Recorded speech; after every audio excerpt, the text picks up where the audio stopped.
जय हिंद प्यारे मित्रों और साथियों। आज कुछ आज़ादी के बिल्कुल करीब पहुंच गए। 1 साल और बचा, गुलामी और बर्दाश्त कर लीजिए। इनका 1 साल, हमारा 1 2 3 दिन 4 दिन की बात और रह गई।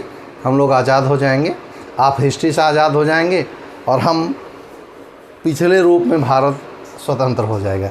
चलिए बिना लेट लपेट के हुए आ जाते हैं अपने मुख्य बिंदु पर और देखते हैं कि क्या हुआ कि भारत में एक मंत्रिमंडल को भेजा गया, एक ऐसे समूह को भेजा गया जो भारत में संवैधानिक प्रावधानों के लिए आया।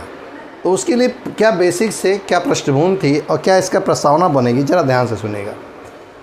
जब भी हम आपसे कहा करते हैं ध्यान से सुनिएगा, इसका मतलब होता है कि ये कई बार परीक्षाओं में पूछा जा चुका है और भविष्य की परीक्षाओं में आपसे पूछा जा सकता है, इसलिए ध्यान से सुनिएगा। चलिए इसकी पृष्ठभूमि बनाते हैं।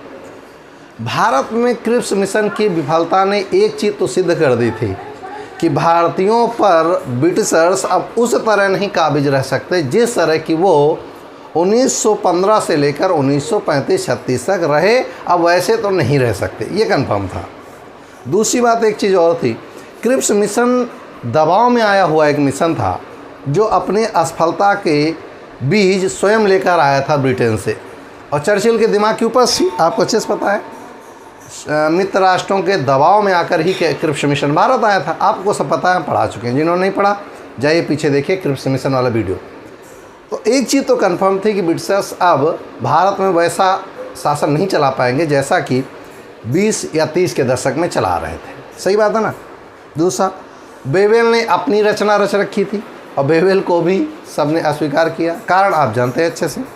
बेवेल ने वही रटी रटाई चीज़ें कहीं जिसको कोई मानने को तैयार नहीं हुआ। ये दिमाग के ऊपर से रेडियो से बोली गई बातें थी, कौन मान लेता यार। चलिए, ये सारे चीज़ों की यहाँ तक भी बर्दाश्त करने की क्षमता ठीक थी, कोई बात नहीं। सेकेंड वर्ल्ड वार ख़त्म हो चुका है और ख़त्म होने के साथ ही जो एक महाशक्ति के रूप में ब्रिटेन था उसका अब वो स्थिति नहीं रही। वो यूँ कहें इकोनॉमिक से टूट गया और इस समय 2 शक्तियाँ उभरी और वो शक्तियाँ थीं USA और USSR, यानी कि संयुक्त राष्ट्र संघ जिसे आप कहते हो कि संयुक्त सोवियत संघ जिसे आप रूस कहते हो, और दूसरी शक्ति उभर कर आई, कौन? USA। इन 2 शक्तियों के प्रादुर्भाव के कारण ही ब्रिटिशर्स को दबना पड़ा, क्योंकि आपको अच्छे से पता है भले ही सेकेंड वर्ल्ड वार में ब्रिटिशर्स जीत गए या उनकी विजय हुई, लेकिन एक चीज़ आप समझ लीजिए, युद्ध जब भी होगा आपकी इकॉनमी को तोड़ देगा। और ब्रिटेन की इकॉनमी 2 तरह से टूट रही थी। एक तो भारत में हो रहे उपद्रव, जो उनका मेन बेसिक था या सोर्स ऑफ इनकम था, वो टूट चुका था। दूसरा, अरब देशों पर उनका बिल्कुल नियंत्रण समाप्त हो चुका था। इवन दैट यूरोप में भी 2 धड़ों में बट गया था। आपको अच्छे से पता है, जर्मनी, पोलैंड, वार्सा की संधि के सहत ही नरक हो चुका था वहाँ पर। तो यूरोप भी 2 धड़ों में बटा था जो ब्रिटेन का सहयोग नहीं। इवन दैट फ्रांस ब्रिटेन का सहयोग करने को तैयार नहीं था। अच्छा समझ लीजिएगा, क्योंकि जर्मनी ने पर्याप्त मात्रा में फ्रांस को पीटा था और ब्रिटेन की तो वाट लगा रखी थी हिटलर ने, है ना। सेकेंड वर्ल्ड वार हम जब पढ़ाएंगे आपको हिस्ट्री में तो आप देखिएगा, और जो लोग पढ़ चुके हो जान गए होंगे। ये पृष्ठभूमि बन रही है कैबिनेट मिशन की। अब देखिए, सेकेंड वर्ल्ड वार के समाप्त होते होते ब्रिटेन में उपचुनाव होते हैं या चुनाव होते हैं, और उन चुनाव में 2 पार्टियां ही प्रमुख होती। भारत में आप 20 पार्टियां, क्षेत्रीय पार्टियां कुछ कह सकते हो, 6 राष्ट्रीय पार्टियां कह सकते हो, लेकिन वास्तविक ईमानदारी से बताओ, कमेंट्स बॉक्स में लिखो जल्दी से, किन 2 पार्टियों को आप वास्तव में राष्ट्रीय पार्टी का दर्जा देते हो? जल्दी कमेंट्स बॉक्स में लिखें, किन्हें आप राष्ट्रीय पार्टियों के रूप में मानते हैं कि ये राष्ट्रीय पार्टियाँ, बाकी तो सब छद्म वेश धारण कर रखी हैं। तो ये पार्टियां हैं कांग्रेस और बीजेपी, सही है ना। यही स्थिति थी ब्रिटेन में, वहाँ कंजर्वेटिव पार्टी और लेबर पार्टी शासन कर रही थी। अब इस बार क्या हुआ, चर्चिल को एहसास था कि अगले चुनाव में अगर वर्ल्ड वार की स्थितियाँ बदली, ये इकॉनमी टूटी, यह महामंदी का दौर आया। आपको अच्छे से पता है 1929 के बाद का जो महामंदी थी, दुनिया की सबसे बुरी मंदी, उससे बड़ी मंदी नहीं आई। उससे भी अभी ब्रिटेन उभर नहीं पाया और एक नई ये विश्व युद्ध की विभीषिका झेलना पड़ा जिसमें उसकी कमर टूट गई। तो एक चीज़ हो गया कि वहाँ पर लेबर पार्टी विजयी होती है। और इस चीज़ का आभास था चर्चिल को। अभी क्रिप्स को उकसा कर भेजा था, जा यार कैसे भी करके इनको बरगलाए रखना जब तक विश्व युद्ध की स्थितियाँ परिवर्तित नहीं होती। चलिए, अब क्या हुआ कि वहाँ लेबर पार्टी जीती है। लेबर पार्टी में एक चीज़ बता दो, जो कंजर्वेटिव माने होता रूढ़िवादी जो थे, अगर चर्चिल होता ना तो मैंने आपसे कई बार कहा कि अभी 10-15 साल और गुलामी झेलते, वो इतना नालायक था, राक्षस। लेबर पार्टी का जो क्लीमेंट एटली आया वो एक उदारवादी व्यक्ति था। लेबर का मतलब होता है मजदूर लोग सामान्यतः अपने हक के लिए लड़ते हैं तो वो जानते हैं कि स्वतंत्रता की कीमत क्या होती। और इटली भारत की स्वतंत्रता का पक्षधर था। उतना शायद पक्षधर न होता अगर नौसेना विद्रोह नहीं होता। 18 फरवरी को शुरू हुआ विद्रोह और 23 फरवरी को ख़त्म हो जाता। मात्र 4-5 दिन का विद्रोह में ही ब्रिटिशर्स की नींव हिल जाती है और उन्हें लगता है यहाँ से भागना पड़ेगा। 18 ध्यान से सुनेगा, 18 तारीख को हुई घटना और 19 तारीख को ब्रिटेन में सूचना पहुंचती है कि भारत अपनी आज़ादी के लिए तीनों सेनाओं ने विद्रोह कर दिया है। अपने के ऊपर बंदूक उठाने को तैयार नहीं है, शस्त्र उठाने को तैयार नहीं। वो कहते हैं सब मेरे भाई हैं, मैं इन पर क्यों वार करूं। और वहाँ की जनता आक्रोशित होकर आ गई किसके ऊपर, ये आ गई है ब्रिटिशर्स के ऊपर कि भैया इनको भगाओ। ये खबर इटली तक पहुँच गई और इटली ने तुरंत कैबिनेट बुलाई अपनी। ध्यान सुनिएगा, कैबिनेट यहाँ नहीं, कैबिनेट ब्रिटेन में है और वहाँ पर तुरंत कैबिनेट बुलाई गई। हमारे यहाँ कैबिनेट मंत्रियों की जो संख्या है लगभग 8 होती है, वहाँ पर कैबिनेट में 3 सदस्य होते। तो कैबिनेट में 3 सदस्य थे और उनको नियुक्त किया गया कि ये कैबिनेट पूरी की पूरी भारत जाएगी। और देखिए जाके कि किस प्रकार हम कोई प्रपोजल बनाएं जिससे मुस्लिम लीग, कांग्रेस और क्षेत्रीय दलों का सामंजस्य किया जाए और जो हमारे ब्रिटिशर्स हैं भारत में उन्हें ससम्मान और ससुरक्षित ब्रिटेन लेकर आया जाए और सत्ता हस्तांतरित कर दी जाए किसको, इंडिया को। ये चीज़ इटली ने अपने कैबिनेट मिशन में घोषित तौर पे कह दिया। ध्यान सुनिएगा, 19 फरवरी को एक घोषणा होती है। कहाँ पर, ध्यान सुनिए, कैबिनेट मिशन की घोषणा। कैबिनेट मिशन भारत कब आया, रिपोर्ट कब, 3 प्रश्न हमेशा परीक्षाओं में आते ही आते हैं। ठीक, तो वहाँ पर घोषणा हुई 19 फरवरी को। 19 फरवरी को घोषणा होती है और 23 मार्च को दिल्ली पहुँचता है कैबिनेट मिशन। ध्यान सुनिएगा, 23 मार्च को दिल्ली आता है और सबसे पहला काम मुस्लिम लीग, कांग्रेस, सिख दल इन सबसे मुलाकात करता है और उनसे गतिरोध दूर करने के लिए अपनी बात रखता। अब मेरी बात समझिएगा, यहाँ पर कांग्रेस का जो व्यू है, ध्यान से सुनना बेटा, जो कांग्रेस का व्यू है वो अखंड भारत चाहिए, हम विभाजित भारत स्वीकार नहीं करेंगे, नंबर 1। दूसरा, जिन्ना कहता है, ध्यान सुनिएगा, जिन्ना कहता है कि हमें केवल पाकिस्तान चाहिए, इसलिए नहीं कि हमें स्वतंत्र राष्ट्र चाहिए ही चाहिए, हमें इसलिए चाहिए कि अगर कांग्रेस बन गई तो ये हिंदुओं की पार्टी है और इसमें मुस्लिम सुरक्षित नहीं है, इसलिए हमें कोलैप्स नहीं करना, हमें एक स्वतंत्र राष्ट्र, संप्रभु स्वतंत्र राष्ट्र है। संप्रभु मतलब आप जानते हैं, आपके संविधान की प्रस्तावना लिखा है, हम भारत के लोग भारत को संपूर्ण प्रभुत्व संपन्न, याद करिए यही लिखा है ना। तो संपूर्ण प्रभुत्व संपन्न माने इस पर अब किसी का कब्जा नहीं होगा, ना तो भारत का कब्जा होगा और ना ब्रिटिश का कब्जा होगा, यानी हम पूर्ण स्वतंत्र चाहते हैं। जब कांग्रेस और मुस्लिम लीग ने अपनी अपनी मांगें रखी तो कैबिनेट मिशन पहुंचा किसके पास, गांधी जी के पास, और गांधी जी को बताया कि मुस्लिम लीग स्वतंत्र पाकिस्तान की मांग कर रही, क्या करें, और आपकी कांग्रेस अविभाजित भारत चाह रही है, ऐसा संभव नहीं जब तक कि मुस्लिम लीग नहीं मानती है, क्षेत्रीय दल नहीं मानते। ध्यान सुन लीजिए बात। अब जब कैबिनेट मिशन गांधी से मिलता है तो कैबिनेट मिशन का समर्थन कर देते हैं गांधी जी, क्या, और कैबिनेट मिशन लागू करने की बातें कर देते हैं। अब यहाँ पर 2-3 चीज़ जल्दी जल्दी से समझ लीजिए। पहला, कैबिनेट मिशन में जो क्रिप्स आया है, मेरी बात ध्यान सुनिए, ये क्रिप्स वही है जिसे चर्चिल ने भेजा था। कब, 1942 में। कब, जब भारत में क्रिप्स मिशन आया, पूरे विश्व युद्ध के दौरान मित्र राष्ट्रों ने जब दबाव डाला तो चर्चिल ने इसी क्रिप्स को भेजा था। अकेला था व्यक्ति जो आया था, ध्यान रखिएगा, क्रिप्स मिशन में कोई नहीं था, अकेला ये सदस्य था जो आया था, वही अध्यक्ष, वही सदस्य, वही क्लर्क, वही चपरासी, सब कुछ, और उसी क्रिप्स को फिर इसमें घुसाया गया। मेरी बात समझ लेना, पता है क्यों घुसाया गया? ब्रिटेन में 2 धड़े थे, ध्यान सुनिए, एक धड़ा था कंजर्वेटिव पार्टी, एक था लेबर पार्टी। तो वहाँ के सदन में जब डिबेट शुरू हुई तो ये निष्कर्ष निकाला, क्योंकि महारानी महाराजा वहाँ होता ना आपको, तो ये निष्कर्ष अंत में निकला कि आपको भारत की स्थितियाँ पता नहीं है। किसको पता कहा गया? कि पैंथिक लॉरेंस को, क्योंकि अध्यक्ष थे इसके। आपको स्थितियाँ पता नहीं है, इसलिए विपक्षी दल का ही सही बेवेल को अपने साथ ले जाए, क्रिप्स को अपने साथ ले जाइए, स्टैफोर्ड क्रिप्स को, क्योंकि इसको वहाँ की स्थितियाँ पता हैं। तो स्टैफोर्ड क्रिप्स के दिमाग में फिर एक खुजली पलती है ना, सुन लीजिएगा। अंतिम प्रयास क्रिप्स खेल जाता है क्या? कि मैं कोई ऐसी रचना रच दूं जिससे अभी कम से कम 10-15 साल और भारत में शासन। लेकिन ना तो अलेक्जेंडर चाह रहा, एबी अलेक्जेंडर, ना पैंथिक लॉरेंस चाह रहा, ना किसी को समझ में आया, और उसने बिना बताए बेवेल को इस योजना में शामिल कर लिया।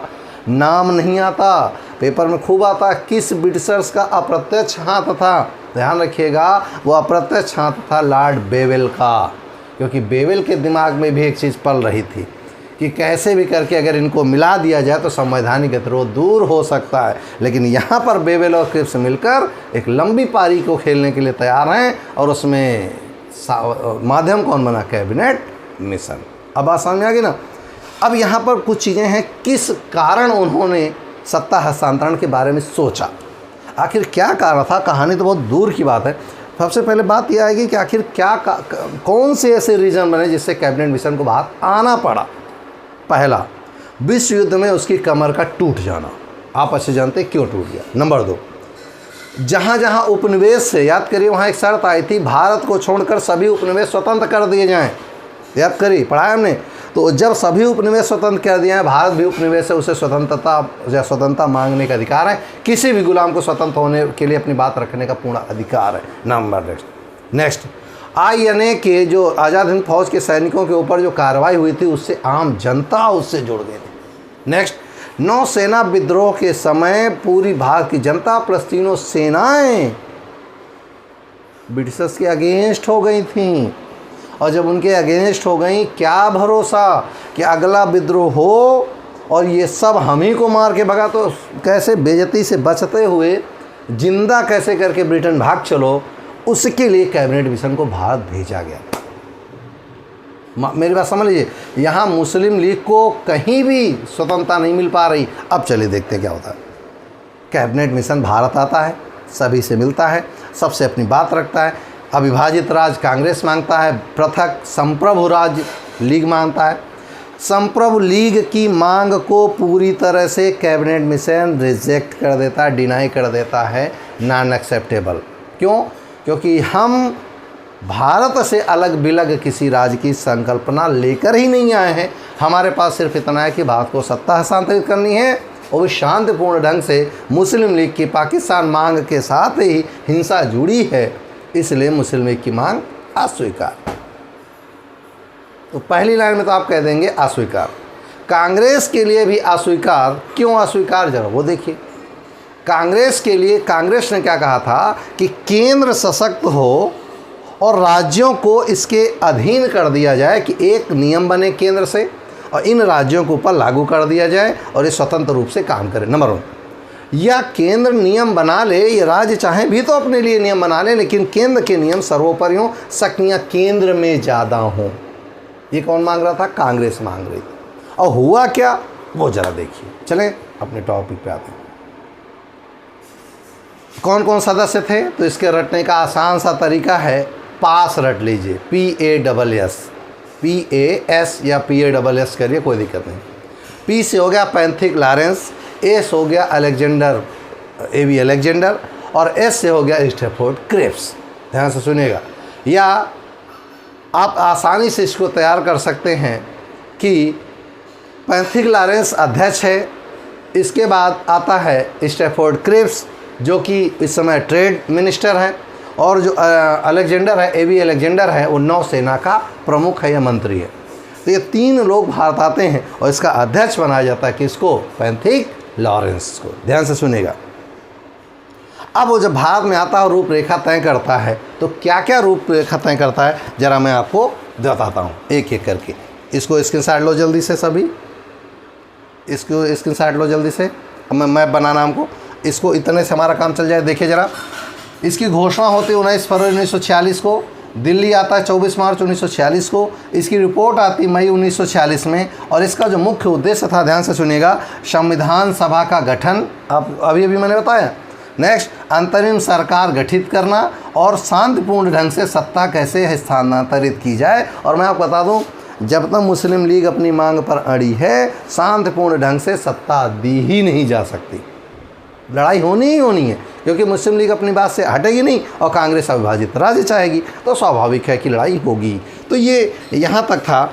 इसके जो अध्यक्ष थे वो पैंथिक लॉरेंस थे, और ये भारत मंत्री भी थे और यही अध्यक्ष भी थे। और नौसेना का जो अध्यक्ष या मंत्री थे एबी अलेक्जेंडर, ये नेक्स्ट सदस्य। अगला था व्यापार मंत्री स्टैफोर्ड क्रिप्स, ये नालायक आया भी था भारत में क्रिप्स मिशन लेकर 1942 में, और बेवेल न शामिल होते हुए भी था, क्योंकि इसे अपने साथ लेकर आया था स्टैफोर्ड क्रिप्स। अब देखिए, यहाँ तक हमने आपको बात समझाई, मुझे उम्मीद है इतनी बात समझ में आ गई। अब ज़रा इसको आगे चलते हैं। अब दिमाग देखो, अब इसमें दिमाग किसका काम करेगा ज़रा देखना। इसमें दिमाग काम करेगा बेवेल का, इसमें दिमाग काम कर रहा है स्टैफोर्ड क्रिप्स का। और क्या दिमाग काम कर रहा है ज़रा देखिए। उसने क्या कहा कि 16 मई को उन्होंने, इसे 16 मई सिफारिशें भी कहा जाता है, ध्यान रखिएगा। 16 मई को उसने सिफारिश करी, और भारत का विभाजन किस प्रकार करना है या भारत में किस प्रकार सत्ता हस्तांतरित करनी, उसको देखिए। चालाकी देखो, कहीं पाकिस्तान की मांग का कोई जिक्र नहीं है, लेकिन पूरी तरह से पाकिस्तान अलग कर दिया कैबिनेट मिशन ने। और नीचे क्या कह रहा है कि कैबिनेट मिशन ने पाकिस्तान की मांग को अस्वीकार कर। पेपर में यही आएगा, जवाब लिखना है कि क्या कैबिनेट मिशन ने पाकिस्तान की मांग को स्वीकार कर लिया था? बिल्कुल डिनाई कर दिया था। लेकिन दिमाग में बेवेल के और क्रिप्स के चल रहा था कि एक बार प्रयास करने में क्या बुराई। यस, उन्होंने क्या किया कि उन्होंने कहा कि केंद्र में संघीय प्रणाली होगी। ध्यान सुनेगा, केंद्र में संघीय प्रणाली होगी। ये मांग किसकी थी? ये मांग किसकी थी? ये कांग्रेस की मांग थी। और इस संघीय प्रणाली में दो तरह के होंगे, एक ब्रिटिश इंडिया स्टेट होंगे, बहुत पढ़ा चुके, अब ना कहना मार डालूंगा एक आधे का। ब्रिटिश इंडिया स्टेट होंगे जो भारत शासित ब्रिटिश 11 प्रांत थे, याद करिए 11 प्रांत थे ना। इन 11 प्रांतों ने 1939 में 22 अक्टूबर को इस्तीफा दिया था, याद करिए, है ना, क्योंकि 39 में बिना कांग्रेस से अनुमति लिए भारतीय सैनिकों को युद्ध में झोंक दिया गया था 3 सितंबर को, इसलिए। तो ब्रिटिश इंडिया स्टेट होंगे, दूसरा होंगे देसी रियासतें। ध्यान से सुनिएगा, इस ब्रिटिश इंडिया जो स्टेट होंगे, इसमें ध्यान से रखिएगा, ये केंद्र में जो संघीय प्रणाली होगी उसके पास केवल 4 विषय होंगे। ध्यान से सुनिएगा, केवल 4 विषय होंगे। क्या? पहला होगा रक्षा, यानी डिफेंस उनके पास होगी, केंद्र के पास। संचार, ये होगी सेकेंड। विदेशी मामले, ये होगा थर्ड। और मुद्रा चौथी, यानी सही शब्द में टैक्सेशन। मुद्रा शब्द गलत है, यहाँ पर हम कह सकते हैं टैक्सेशन, यानी हम जो टैक्स है, कर है, ये कर लेना, वो केंद्र के पास होगा। अब जरा बताइए बाकी जितने मामले हैं, अगर किसी मामले में कोई विवाद होता है, ध्यान सुनिएगा, बहुत ध्यान सुनिएगा, नोट बनाइएगा। यदि किसी मामले में केंद्र और राज्यों में विवाद होता है तो ध्यान से सुन लीजिएगा, तो हिंदू मुस्लिम, सही शब्दों कहें कांग्रेस और मुस्लिम लीग के सदन में उपस्थित सदस्यों के बहुमत से जो पास हो जाएगा वही सही होगा। यानी ये शक्तियाँ राज्य के पाले में डाल दी गई। ध्यान सुनिएगा, ये सारी शक्तियाँ कहाँ फेंक दी गई? राज्य में। तो बताइए राज्य ज़्यादा मजबूत हो गया या केंद्र? केंद्र के पास केवल 4 शक्तियाँ, बाकी सब शक्तियाँ किसके पास है? राज्यों के पास। कांग्रेस क्या कह रही थी? केंद्र मजबूत होना चाहिए तो स्टेट मजबूत होंगे। ये क्या कह रहे हैं? स्टेट को शक्तियाँ अगर दे दी, ध्यान सुन, स्टेट को शक्तियाँ दे दी ज़्यादा और केंद्र को कम, तो सही शब्दों का है केंद्र का नियंत्रण ही समाप्त हो जाएगा। यानी केंद्र कमज़ोर और राज्य सशक्त हो जाएंगे। और ध्यान रखिए, जहाँ पर भी राज्य सशक्त होते हैं वो देश कभी सही से चल ही नहीं सकते, क्योंकि वो अपने डपली अपना राग अलापेंगे। यही लिए केंद्र का मजबूत होना जरूरी है। इसी कारण कांग्रेस ने एक्सेप्ट नहीं किया था, क्योंकि वे केंद्र में सशक्त चाहते थे प्रशासन, और ये राज्य में ज़्यादा शक्तियाँ दे रहे थे। और अवशिष्ट शक्तियों में खेल गए क्या कि हिंदू मुस्लिम के बहुमत से जो पास होगा वो माना जाएगा अवशिष्ट शक्तियाँ। अच्छा, अवशिष्ट शक्तियाँ कहते किसके? देखो 3 प्रकार की सूचियाँ होती हैं, केंद्र सूची, राज्य सूची, समवर्ती सूची। कई विषय ऐसे होते हैं जो किसी में नहीं आते, इन्हें कहा जाता है अवशिष्ट शक्तियाँ। सामान्यतः इसकी शक्ति सदन को होती है या संसद को होती है कि वो कैसे निर्णय लेती है इन पर। एक लाइन में कहे तो केंद्र के पास चली जाती, ठीक, या दोनों मिलकर निर्णय कर लेते हैं। यहाँ अवशेष शक्तियों में हिंदू मुस्लिम का फिर गेम कर, अभी भी कोई दिक्कत नहीं, चलिए कोई बात नहीं। प्रांतों को जो पावर दी गई उनको पावर की कैटेगरी की गई। प्रांत 3 समूहों में होंगे, ए समूह, बी समूह और सी समूह। ए समूह में कौन होंगे, चलिए आ जाते हैं अपने मैप में। देखिए ए समूह में कौन होगा, ध्यान सुनिएगा। ए समूह में होगा मद्रास, ए समूह में होगा बम्बई, ध्यान से सुनिएगा। ए समूह में होगा संयुक्त प्रांत यानी उत्तर प्रदेश। ए समूह में होगा बिहार यानी ये वाला, ये सब ए है, ध्यान रखिएगा, इसके साथ लीजिएगा बात को। और इसमें होगा उड़ीसा, यानी कि ये हो गए कौन से ए समूह। एक लाइन में ज़रा गौर से देखो, क्या इसमें कहीं मुस्लिम बाहुल्य हैं? गौर से देखना, अगर आप इंटरव्यू में गए और आपने ऐसे जवाब दे दिए, विश्वास रखिए आपको सबसे हाईएस्ट मार्क मिलेगा, बशर्ते आपको क्लियर होना चाहिए तथ्यों के बारे में। देखो कौन कौन से होंगे, एक हो गया मुंबई, ये हो गया मद्रास, ये हो गया संयुक्त प्रांत, ये हो गया बिहार, ये हो गया उड़ीसा, है या नहीं? इन सारे राज्यों में हिंदू बाहुल्य हैं। अब ज़रा देखिए अगला, बी में क्या होगा, बी में ज़रा यहाँ आइए, चलिए यहाँ पे क्या कह रहा है कि पंजाब, यहीं से कर लेते हैं, चलिए पंजाब, दूसरा सिंध, तीसरा नॉर्थ वेस्ट फ्रंटियर प्रोविंसेस यानी NWFP, north west frontier provinces यानी प्रोविंसेस माने होता है राज्य। तो NWFP पंजाब और सिंध, जरा गौर करो, ये हो गया NWFP, यहीं पर थे कौन, सीमांत गांधी। अब जरा गौर करो, ये मैं आपको बताया था क्या, ये सब कैसे हैं, ये सब मुस्लिम बाहुल्य हैं। देखिएगा गौर से, ये सब मुस्लिम बाहुल्य हैं। एक क्षेत्र ये बनाया गया।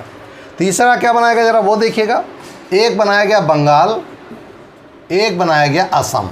और मैंने आपको दोनों ही जगह क्या कहा था कि ये दोनों के दोनों, सॉरी ये सी होना चाहिए, ये है बी, ये है बी, ये है बी, यानी कि बंगाल और असम ये भी कैसे होंगे, ज़रा गौर से देखो, ये भी मुस्लिम बाहुल्य हैं। तो गौर से देखो कि बेबल और क्रिप्स ने अपना गेम खेल दिया, राज्यों को जाति के धर्म के आधार पर बांट लिया। कहा तो ये जाता है कि जिन्ना की मिली भगत थी कैबिनेट मिशन में, और उसने पूरब में एक पाकिस्तान, पहले जिसे आज बांग्लादेश कहते हैं, असम का कुछ भाग शामिल था उस समय, तो बांग्लादेश और बंगाल ये वाला पूरा क्षेत्र ले लिया, और दूसरा ले लिया कौन सा, पश्चिम का ये वाला भाग, यानी कि 2 मुस्लिम राज्यों के निर्माण की रूपरेखा कैबिनेट मिशन में तय हो चुकी थी। अब आसान में आगे होगी। और देखिए ज़रा, जो भी सदस्य यहाँ से चयनित होकर आएंगे, हम क्या बनाने आए हैं, ये क्या बनाएगा, ये बनाएगा संविधान सभा, और जो संविधान सभा होगी उसमें जो सदस्य आएंगे। अब हुआ क्या कि पहले कांग्रेस ने मांग रखी तो वयस्क मताधिकार के द्वारा वोटिंग करा लो, और वोटिंग करा के तब सत्ता हस्तांतरण देखो। तो ब्रिटिशर्स ने कहा इतना लंबा समय है हमारे पास चुनाव कराने का, ये तुम्हारी जनता हमको मार डालेगी, तो कुछ ऐसा करो ताकि हम जल्दी से यहाँ पर आपको सत्ता हस्तांतरित करें और चुने हुए प्रतिनिधि आ जाएं। तो कहा गया कि प्रत्येक 10 लाख पर एक प्रतिनिधि आएगा, वो चाहे मुस्लिम लीग से आए। अच्छा, मुस्लिम लीग में जो आएगा वो मुस्लिम ही होगा, ये जिन्ना इसके पीछे पड़ा था।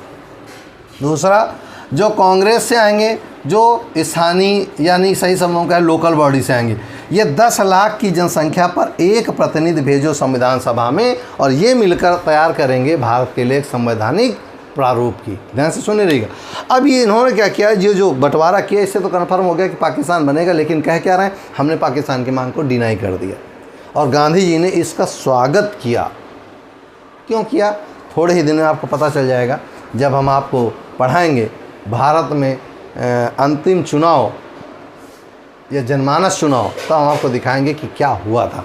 जिसे आप कहते हो ना अनंतरिम, तो देखेंगे क्या है। तो उन्होंने क्या कहा कि इस प्रकार ये डिवीज़न कर दिया जाए, 10 लाख पर एक प्रतिनिधि भेजा जाए। दूसरा, अब यहाँ कुछ चीज़ें आपको देखनी है, अभी मैं आपको पढ़ के पूरा सुना रहा हूँ इसको, जो कुछ मैंने आपको पढ़ाया है।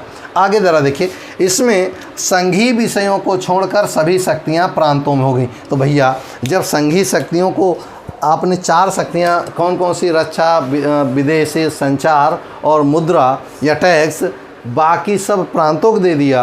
आज के समय में कितने विषय हैं, 97 सब्जेक्ट्स हैं केंद्र के हिस्से में, आपको पता है 67 है 68 हैं इस समय राज्य सूची में, और लगभग 46-47 विषय हैं समवर्ती सूची में।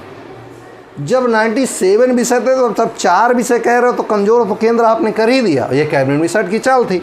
तो कैबिनेट मिशन ने कहीं ना कहीं एक चीज़ गड़बड़ कर दी, वो ये कि उन्होंने शक्तियों का बंटवारा सही से नहीं किया, और जो शक्तियों का बंटवारा किया भी वो केंद्र को शक्तियाँ दी ही नहीं, और सारी शक्तियाँ कहाँ फेंक दी राज्यों के पास। तो बताओ, राज्य स्वतंत्र तो हो ही जाएंगे, और राज्य अगर स्वतंत्र हो गए तो आप संचालन कर पाएंगे क्या देश का। तो इस प्रकार राज्यों ने अधिक शक्तियां प्राप्त कर ली और केंद्र के पास शक्तियां कम हो गई।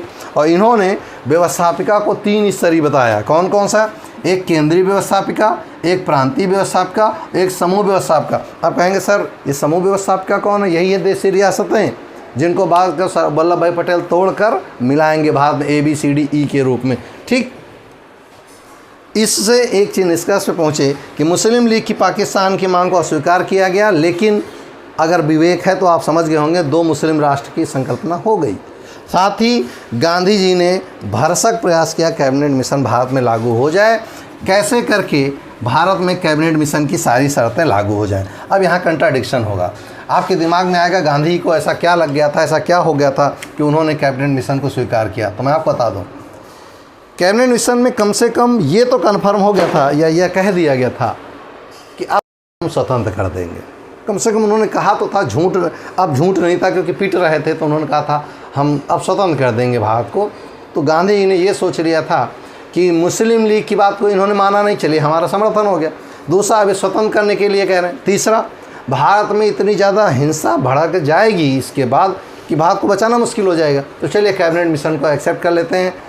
यहाँ पर गांधी की एक भूल भी कही जाती है कि जब आप जान रहे थे 2 मुस्लिम राष्ट्रों के विकास की बात की कर रहा है कैबिनेट मिशन, तो सबसे पहले इग्नोर करना चाहिए था कि यहाँ जहाँ मुस्लिम हैं वहाँ मुस्लिम ही मुस्लिम को वोट ना करें। ये चीज़ कैबिनेट मिशन में लिखवानी चाहिए थी, तो ये गड़बड़ हो गई, क्योंकि कैबिनेट मिशन कह रहा था मुस्लिम बहुल क्षेत्रों में मुस्लिम ही मुस्लिम को वोट देंगे, तो जो वहाँ का हिंदू है वो अल्पसंख्यक हो जाएगा, और जो मुस्लिम है बहुसंख्यक, जहाँ जहाँ बहुसंख्यक हो गया मुस्लिम, वहाँ मुस्लिम ही वोट करेगा, और जहाँ जहाँ अल्पसंख्यक है वहाँ चाहे तो मुस्लिम हो सकता है, चाहे तो हिंदू हो सकता है। यानी दोनों तरह से आप मुस्लिमों को संतुष्ट कर रहे थे। और यही कहा था कि बाद में कैबिनेट मिशन की मांगों में मुस्लिम प्रेफरेंस में आ गया, क्योंकि वो खेल रहा था ना गेम, कौन? क्रिप्स और लॉर्ड बेबल। चलिए अब मैं आपको पूरी कहानी सुना देता हूँ, फिर आपको ले आऊँगा संविधान सभा का चुनाव। हाँ, इसी से पढ़ाया है, इसलिए ज़रा सिफारिशें केवल पढ़ लीजिए, बाकी कहानी तो आपको पता है। भारत में एक अखिल भारतीय संघ की स्थापना होनी चाहिए। ध्यान सुनिएगा, अखिल भारतीय संघ की स्थापना ही तो कांग्रेस मांग कर रही थी। दूसरा, भारत और देशी राज्य इसमें सम्मिलित हों।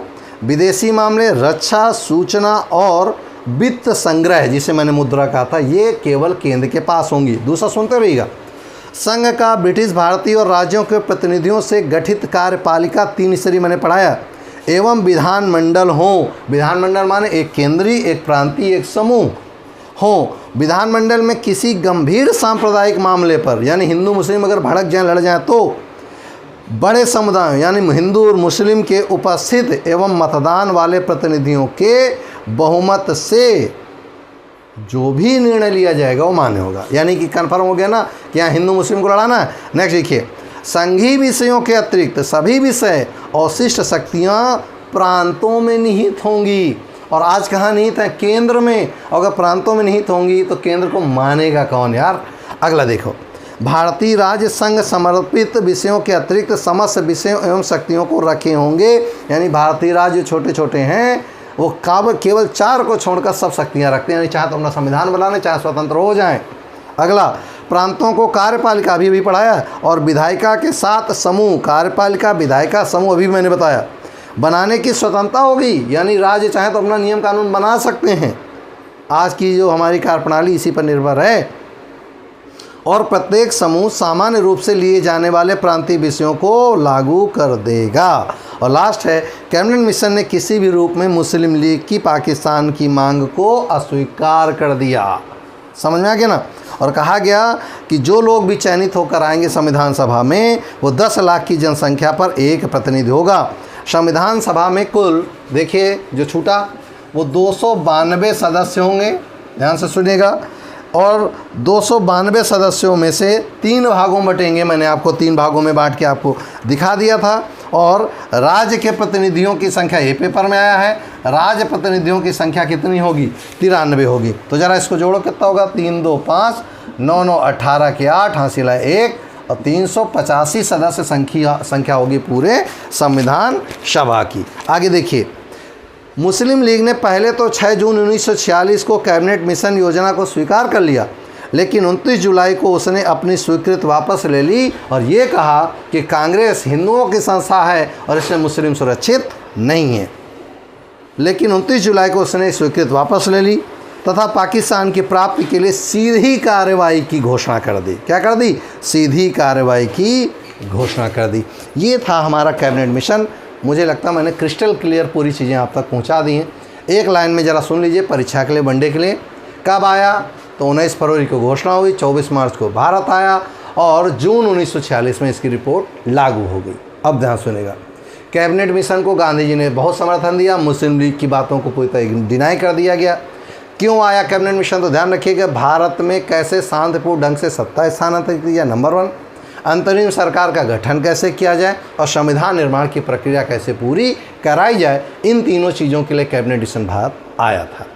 क्या परिणाम क्या हुए? तो एक लाइन में कह सकते हैं, कांग्रेस ने आंशिक तौर पर इसको समर्थन दिया, जबकि मुस्लिम लीग ने इसको स्वीकार ही नहीं किया। लेकिन अगर आप स्पष्ट पूछें कि क्या कांग्रेस ने इसको माना, तो आप चिल्ला के कह देंगे कि नहीं माना। क्यों नहीं माना? कारण तो आप कहेंगे क्योंकि केंद्र बहुत कमज़ोर था, राज्य अधिक सशक्त थे और ऐसे देशों का विनाश हम बहुत बार देख चुके थे, इसलिए हम केंद्र को सशक्त चाहते थे, राज्यों को कम शक्तियां दें। लेकिन यहाँ तो केवल केंद्र के पास 4 शक्तियां थीं, सारी शक्तियां किसमें केंद्रित थी? प्रांतों में। यही कारण था कि शायद कांग्रेस ने इस चीज़ को क्या कर लिया, इग्नोर कर दिया। लेकिन फिर भी गांधी जी ने इसको बहुत बड़ा समर्थन दिया और कैबिनेट मिशन का स्वागत किया था।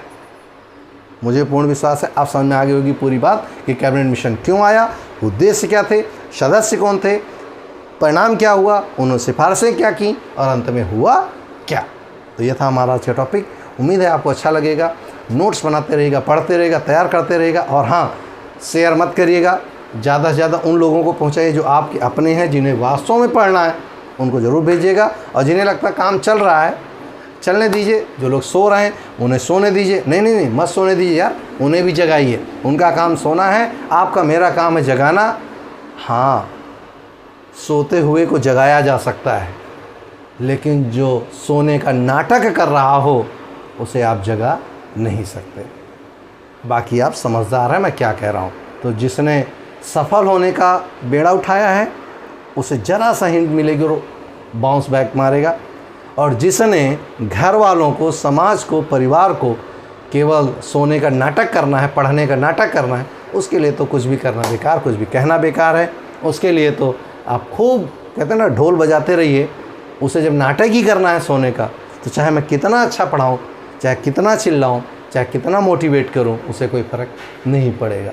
तो जो जग रहे हैं उनका स्वागत है और जो नहीं जग रहे हैं, चलो यार प्रयास कर लेते, शायद जग ही जाए। नहीं जगता है तो उसकी मनसा, चॉइस इज योर्स। आज फिलहाल इतना ही, मिलते हैं नेक्स्ट वीडियो नई उम्मीद के साथ, नए जोश के साथ। फिलहाल आज इतना ही।